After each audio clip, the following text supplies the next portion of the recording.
नमस्कार दोस्तों, मैं आपका मित्र कुमुद रंजन सिंह स्वागत करता हूं आपका अपने इस चैनल में जिसका नाम है लर्न एस्ट्रोलॉजी विद कुमुद रंजन सिंह।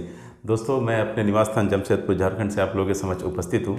आज जिस टॉपिक की चर्चा मैं आप लोगों के साथ करूंगा दोस्तों, वो है कर्क लग्न की कुंडली में योग कारक, मारक और समग्रह की पहचान हम कैसे करते हैं। इससे पहले मैंने मेष लग्न राशि, वृषभ लग्न राशि और मिथुन लग्न राशि में योग कारक, मारक और समग्रह कैसे पहचानते हैं उसकी चर्चा की थी।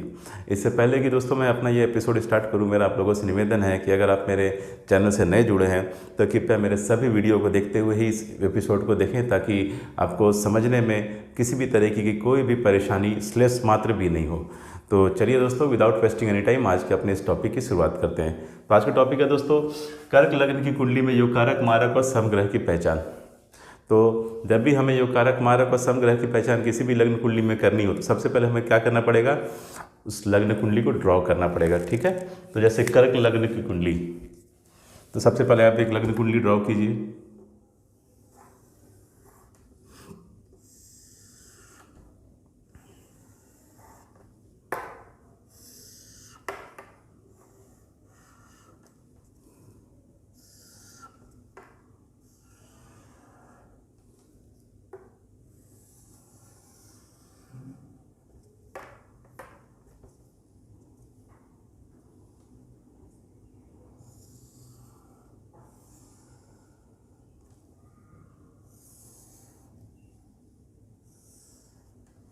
तो देखिए दोस्तों, एक लग्न कुंडली हो गई। अगर मैं यहाँ फर्स्ट हाउस में यानी कि लग्न भाव में अगर 4 नंबर लिख दूँ, ठीक है, अगर मैं यहाँ 4 नंबर लिख दूँ तो ये हो गई आपकी कर्क लग्न की कुंडली। ठीक है दोस्तों, मेष मिथुन, मेष वृषभ मिथुन और कर्क। ठीक है दोस्तों, मेष वृषभ मिथुन कर्क, ये सीरियल ऑर्डर होती है राशियों की।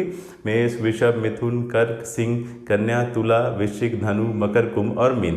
तो सीरियल ऑर्डर में 4 नंबर जो होता है वो कर्क राशि का होता है। इसलिए अगर लग्न कुंडली में फर्स्ट हाउस में यानी कि लग्न भाव में अगर 4 नंबर लिखा हो तो उसका मतलब होता है कि वो लग्न कुंडली कर्क लग्न की कुंडली हो गई। अब आप गिनती के क्रम को आगे बढ़ा दीजिए। यहाँ 5 6 7 8 9 10 11 12 1 2 3। तो ये कर्क लग्न की कुंडली बन गई दोस्तों। अब हमें यहाँ योग कारक, मारक और समग्रह की पहचान करनी है। तो जो कारक ग्रह वैसे ग्रह होते हैं जो कुंडली में पॉजिटिवली प्लेस होते हैं और आपको पॉजिटिव रिजल्ट देने के लिए यानी आपका अच्छा करने के लिए आपकी कुंडली में प्लेस्ड है, वो होते हैं योग कारक ग्रह। योग कारक ग्रह जहाँ भी बैठते हैं वो भाव जिन जिन चीज़ों को रिप्रेजेंट करेगा उसमें क्या करेंगे, वृद्धि करेंगे। तो ये पॉजिटिवली प्लेस्ड ग्रह होते हैं, इनको अच्छा घर मिला रहता है और ये आपकी कुंडली के जिस भी भाव में बैठेंगे वो भाव जिन जिन चीज़ों को रिप्रेजेंट करता है उन चीज़ों में वृद्धि करेंगे। मारक वैसे ग्रह होते हैं जो कुंडली में निगेटिवली प्लेस्ड होते हैं, उन्हें अच्छा घर नहीं मिला होता है और ये जहाँ भी बैठेंगे वो घर या वो भाव जिन जिन चीज़ों को रिप्रेजेंट करेगा उसको क्या करेंगे, नष्ट करेंगे, उसका नाश करेंगे, अहित करेंगे। एक तरीके से समझिए तो आपके जीवन को अस्त और व्यस्त करेंगे। तीसरा होता है दोस्तों समग्रह। समग्रह वैसे ग्रह होते हैं जो आपकी कुंडली में एवरेज रिजल्ट देते हैं, ना तो बहुत अच्छा ना तो बहुत ही बुरा। अगर ये डिपेंड करता है कि समग्रह किस राशि में बैठे हैं। अगर अपनी मित्र राशि में बैठे हैं तो अच्छा परिणाम देंगे और अगर अपने शत्रु राशि में बैठे हैं तो इनका जो रिजल्ट होगा वो नेगेटिव होगा, वो अच्छा परिणाम नहीं देंगे। तो इससे पहले दोस्तों कि मैं इसमें जो कारक, मारक और समग्रह की पहचान करूं, आपको मैं एक छोटा सा चार्ट आपके सामने मैं लिख दे रहा हूँ ताकि आप उसको आराम से समझ जाए और आपको जो कैलकुलेशंस होता है वो फास्ट करने में मदद मिले। तो देखिए दोस्तों, कुंडली में जहाँ पे भी 1 नंबर और 8 नंबर लिखा रहता है तुरंत आपको ये समझ जाना है कि वो घर जो है उसके स्वामी मंगल देव होंगे। ठीक है, जैसे देखिए यहाँ 1 नंबर और 8 नंबर लिखा, इसका मतलब ये दोनों घर के जो स्वामी होंगे, मालिक होंगे, वो मंगल होंगे। जहाँ भी 2 और 7 लिखा है उसका मतलब उन घरों के स्वामी शुक्र होंगे। जहाँ भी 3 और 6 लिखा है उसका मतलब हुआ कि उन घरों के स्वामी बुध होंगे। जहाँ भी 9 और 12 लिखा है तो उसका मतलब हुआ कि उन घरों के स्वामी बृहस्पति होंगे। जहाँ भी 10 और 11 लिखा है उसका मतलब हुआ कि उन घरों के स्वामी शनिदेव होंगे। जहाँ 4 लिखा है उसका मतलब उस घर के स्वामी चंद्रमा होंगे। जहाँ 5 लिखा है उसका मतलब उस घर के स्वामी सूर्य होंगे। तो ये एक टेबल है दोस्तों, आपके इजी कैलकुलेशन के लिए, फास्ट कैलकुलेशंस के लिए आपको इसको अपने माइंड में इसको आपको सेट कर लेना है। आप 2-3 बार इसको देखिएगा, दोहराइएगा, तो खुद ब खुद आपको क्या होगा, ये याद हो जाएगा। तो चलिए अब हम पहचान करते हैं कर्क लग्न की कुंडली में योग कारक, मारक और समग्रह की। तो देखिए कुंडली में योग कारक ग्रह वैसे ग्रह होते हैं जिनको कोई एक घर त्रिकोण में मिला हो और दूसरा घर कहीं पे भी मिला हो। ठीक है दोस्तों, कुंडली में योग कारक ग्रह वैसे ग्रह होते हैं जिनको कोई एक घर त्रिकोण में मिला हो और दूसरा घर कहीं पे भी मिला हो। तो त्रिकोण के भाव होते हैं दोस्तों, ये फर्स्ट हाउस, ये 5th हाउस और ये 9th हाउस। अगर इन तीनों हाउसेस में किसी भी ग्रह को कोई एक भी घर मिला है और दूसरा घर कहीं पे भी मिला हो, तो भी वो ग्रह क्या कंसीडर किया जाएगा, योग कारक कंसीडर किया जाएगा। एक राशि के स्वामी वाले ग्रह जैसे सूर्य और चंद्रमा को भी अगर उनकी एक राशि इन भाव में पड़ती है, यानी कि फर्स्ट हाउस में, 5th हाउस या 9th हाउस में पड़ती है, तो वो भी क्या होंगे, योग कारक कंसीडर किए जाएंगे। तो ब्रीफ में मैं यही बोलूँगा कि एक घर त्रिकोण में और दूसरा घर कहीं पर भी। ठीक है, तो इन घरों के जो स्वामी होंगे उसको आप क्या कीजिए, तुरंत योग कारक की श्रेणी में कंसीडर कर लीजिए। मैं यहाँ लिख दे रहा हूँ दोस्तों, योग कारक।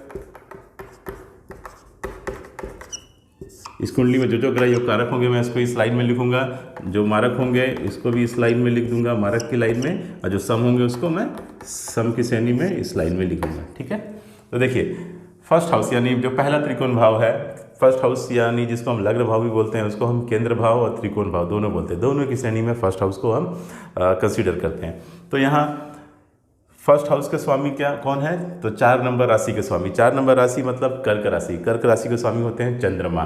तो आपको तुरंत लिखना है यहाँ पे क्या, चंद्रमा जो होंगे कर्क लग्न की कुंडली में योग कारक ग्रह की श्रेणी में आएंगे। देखिए त्रिकोण के जो भी स्वामी होंगे वो तुरंत आपके क्या होंगे, योग कारक की श्रेणी में कंसीडर कर लिए जाएंगे। तो यहाँ आप लिख दीजिए फर्स्ट ग्रह जो चंद्रमा है वो क्या हुआ, कर्क लग्न की कुंडली में योग कारक की श्रेणी में आया। दूसरा देखिए दोस्तों, 5th हाउस में 8 नंबर की राशि। 8 नंबर की राशि का मतलब होता है वृश्चिक राशि। वृश्चिक राशि के स्वामी होते हैं मंगल। इसका मतलब मंगल भी कर्क लग्न की कुंडली में योग कारक की श्रेणी में कंसीडर किए जाएंगे। तो यहाँ पे योग कारक की श्रेणी में एक और ग्रह ऐड हो गया, वो है मंगल। तीसरा त्रिकोण दोस्तों 9th हाउस। 9th हाउस में 12 नंबर की राशि बैठी है। 12 नंबर की राशि होती है मीन राशि। मीन राशि के स्वामी होते हैं बृहस्पति देवता, इसलिए बृहस्पति देवता भी कर्क लग्न की कुंडली में योग कारक ग्रह की श्रेणी में कंसीडर किए जाएंगे। तो आप यहाँ लिख दीजिए बृहस्पति देवता। तो इस तरीके से योग कारक की श्रेणी में 3 ग्रह आ गए कर्क लग्न की कुंडली में, चंद्रमा, मंगल और बृहस्पति। अब दोस्तों मारक, तो कुंडली में मारक ग्रह वैसे ग्रह होते हैं जिनको 3rd house, 6th house, 8th house और 12th हाउस इनमें से कोई घर मिला हो, कोई एक घर इनमें से मिला हो और दूसरा घर कहीं पे भी त्रिकोण में ना मिला हो। ठीक है, आई रिपीट, मैं इसको फिर से रिपीट कर देता हूँ। कुंडली में मारक ग्रह वैसे ग्रह होते हैं जिनको 3rd house, 6th house, 8th house और 12th हाउस इन 4 घरों में से कोई एक घर मिला हो और दूसरा घर इनको त्रिकोण में कहीं नहीं मिला हो, तो वो ग्रह जो होते हैं कुंडली में मारक ग्रह की श्रेणी में कंसीडर किए जाते हैं 3rd house, 6th house, 8th house और 12th हाउस में। ठीक है, तो 3rd हाउस आपका ये हो गया, 6th हाउस ये, 8th हाउस ये और 12th हाउस ये। तो सबसे पहले हम त्रिक भाव से स्टार्ट करते हैं दोस्तों। तो देखिए 6th हाउस में 9 नंबर की राशि बैठी, यानी कि धनु राशि। ठीक है, धनु राशि के स्वामी होते हैं बृहस्पति देवता, लेकिन बृहस्पति देवता को ऑलरेडी एक घर त्रिकोण में मिल चुका है और वो ये कारक की श्रेणी में कंसीडर किए गए हैं। तो उसका मतलब बृहस्पति जो होंगे इस लग्न कुंडली में मारक फिर कंसीडर नहीं होंगे। क्यों? क्योंकि एक भाव उनको त्रिकोण में मिल चुका है। तो अब आपको इसको देखने की कोई आवश्यकता है नहीं। दूसरा त्रिक भाव जो है वो है 8th हाउस। तो देखिए दोस्तों 8th हाउस जो है उसमें 11 नंबर की राशि बैठी है। 11 नंबर की राशि का मतलब होता है कुंभ राशि। ठीक है, 11 नंबर की राशि मीन्स कुंभ राशि। कुंभ राशि के स्वामी होते हैं शनि देवता, और शनि देवता को दूसरा घर कहाँ मिला है, तो ये आपके 7th हाउस में। यानी शनि देवता को एक घर त्रिक भाव में मिला है और त्रिकोण में कोई घर शनि देवता को नहीं मिला है। ठीक है, तो उसका मतलब शनि देवता जो होंगे कर्क लग्न की कुंडली में मारक ग्रह की श्रेणी में कंसीडर किए जाएंगे। तो आप मारक की श्रेणी में लिख दीजिए शनि देवता को।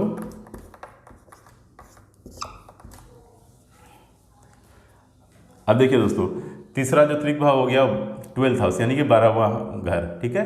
यहाँ पे 3 नंबर की राशि बैठी है। 3 नंबर की राशि का मतलब होता है मिथुन राशि, जिसके स्वामी होते हैं बुध देवता। तो बुध देवता को एक घर त्रिक भाव में मिला है और दूसरा घर कहाँ मिला है आपका 3rd हाउस में, ठीक है।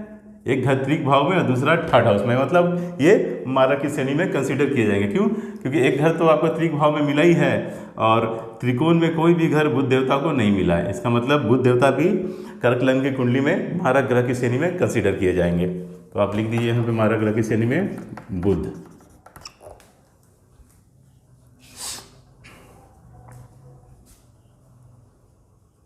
अब देखिए दोस्तों, एक राशि के स्वामी वाले ग्रह जैसे कि सूर्य और चंद्रमा के केस में क्या होता है कि अगर अब एक राशि वाला ग्रह है सूर्य और चंद्रमा, क्योंकि इनको एक राशि का स्वामित्व प्राप्त होता है। सूर्य को सिंह राशि का और चंद्रमा को कर्क राशि का स्वामित्व प्राप्त होता है। तो मारक में मैंने जैसे उसको बताया है कि मारक ग्रह कुंडली में वैसे ग्रह होते हैं जिनको 3rd house, 6th house, 8th house और 12th हाउस में कोई एक घर मिला हो और दूसरा घर इनको त्रिकोण में ना मिला हो तो वो मारक होते हैं, ठीक है। तो ये कंडीशन तो है ही, साथ ही साथ एक कंडीशन और ऐड हो जाती है और वो स्पेशली एक राशि के स्वामी वाले ग्रहों के लिए होती है, जैसे सूर्य और चंद्रमा के लिए होती है। और वो ये है कि सूर्य और चंद्रमा को 2nd हाउस यानी कि दूसरा भाव, 7th हाउस यानी कि 7वां भाव और 11th हाउस यानी कि 11वां भाव, इन भावों का स्वामी नहीं होना चाहिए। अगर सूर्य या चंद्र 2nd हाउस, 7th हाउस और 11th हाउस इनमें से किसी एक भी भाव के स्वामी हुए तो वो तुरंत मारक की श्रेणी में कंसीडर किए जाएंगे। क्यों? क्योंकि देखिए कुंडली में दूसरा भाव और 7वां भाव मारक भाव कहलाता है। एज पर भगवत भाव सिद्धांत मैंने इसकी बिल्कुल विस्तृत व्याख्या भी कर दी है। और 11th हाउस जो है दोस्तों वो भी कुंडली में कोई अच्छा भाव नहीं होता है, ये आपका कर्म स्थान है और कर्म, आपके कर्म से जो आपको प्रॉफिट हो रहा है वो आपको 11वें भाव से देखना होता है। लेकिन यहाँ लाभ के साथ साथ ये जो हाउस है, जो भाव है, ये छोटी मोटी बीमारियों का भी भाव है, इसलिए इसको भी, इस भाव को भी कोई शुभ नहीं माना जाता। तो इसलिए आप याद रखिएगा कि मारक ग्रह जो होता है कुंडली में वैसे ग्रह होता है जिनको 3rd house, 6th house, 8th house और 12th हाउस में कोई एक घर मिला होना चाहिए और दूसरा घर त्रिकोण में नहीं मिला होना चाहिए।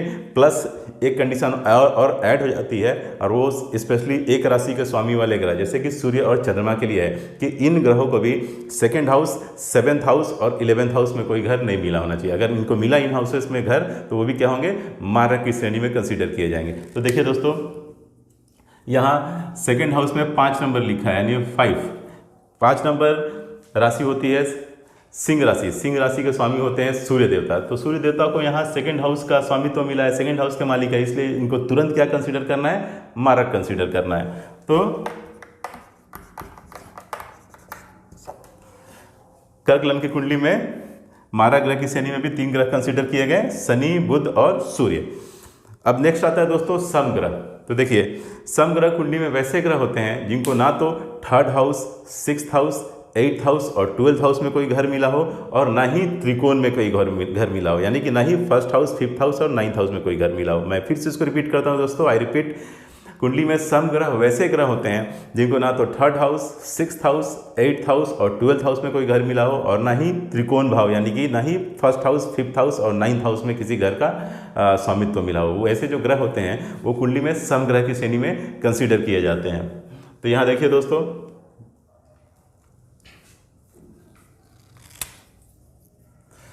यहाँ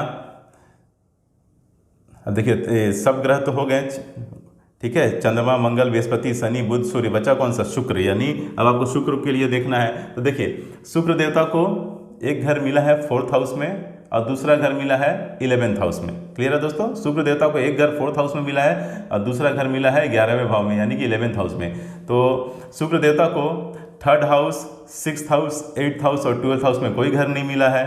क्लियर है दोस्तों, और ना ही शुक्र देवता को 1st हाउस, 5th हाउस और 9th हाउस में कोई घर मिला हो। यानी ये पूरी तरीके से सम ग्रह की जो कंडीशन है उसको सेटिस्फाई कर रहे हैं, ठीक है।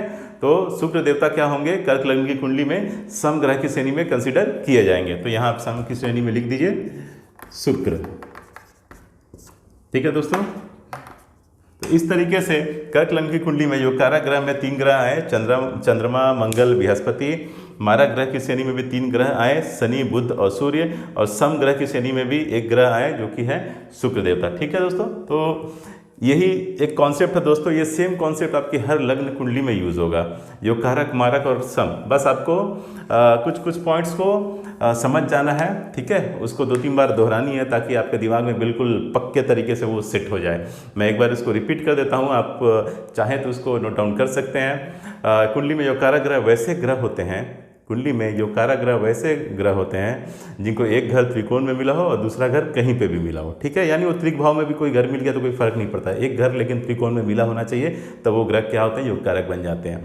कुंडली में मारक ग्रह वैसे ग्रह होते हैं जिनको 3rd house, 6th house, 8th house और 12th हाउस, इन 4 घरों में से भी कोई एक घर मिला हो और दूसरा घर इनको त्रिकोण में यानी कि 1st हाउस, 5th हाउस और 9th हाउस में नहीं मिला हो, वो ग्रह जो होते हैं कुंडली में मारक होते हैं। समग्रह की श्रेणी में वैसे ग्रह कंसीडर किए जाते हैं जिनको ना तो 3rd house, 6th house, 8th house और 12th हाउस में से किसी घर का स्वामित्व या मालिकाना हक मिला हो और ना ही त्रिकोण भाव यानी कि 1st हाउस, 5th हाउस और 9th हाउस में किसी घर के मालिकाना हक उनको नहीं मिला होना चाहिए, ठीक है। समग्रह यानी 3rd house, 6th house, 8th house और 12th हाउस में से कोई घर नहीं मिला होना चाहिए और त्रिकोण का भी कोई घर नहीं मिला होना चाहिए, यानी कि 1st हाउस, 5th हाउस और 9th हाउस में भी किसी घर के वे मालिक नहीं होने चाहिए। वे क्या होते हैं, समग्रह की श्रेणी में कंसीडर कर लिए जाते हैं।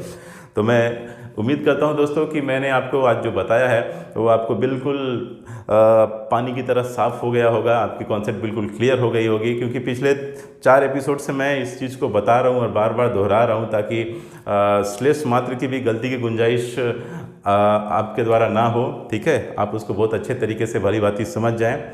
तो मैं उम्मीद करता हूँ कि आपको सब कुछ समझ में आ रहा होगा, और अगर ऐसा है दोस्तों, अगर आपको सब कुछ समझ में आ रहा है तो कृपया मेरे चैनल को लाइक कीजिए, शेयर कीजिए और सब्सक्राइब कीजिए। तो दोस्तों आज के लिए इतना ही, मिलते हैं अगले एपिसोड में, तब तक के लिए नमस्कार, जय श्री कृष्णा, जय हिंद।